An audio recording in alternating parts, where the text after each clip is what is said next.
Ibinasura ng Sandigang Bayan ang huling 6 na kaso kaugnay ng umano'y ill-gotten wealth mula sa Coco Levy Fund laban kay na dating Pangulong Ferdinand Marcos Sr., Imelda Marcos, Juan Ponce Enrile at iba pa dahil sa inordinate delay o matagal na proseso.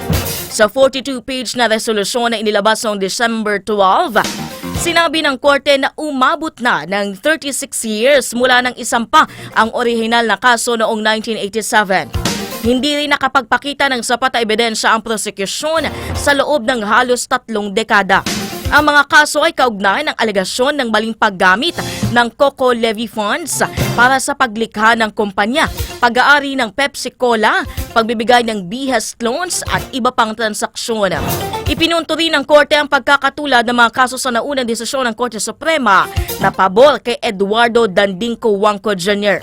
Sinabi nito na hindi maaaring ulitin ang paglilitis sa mga kasong resolbado na ng pinakamataas na hukuman.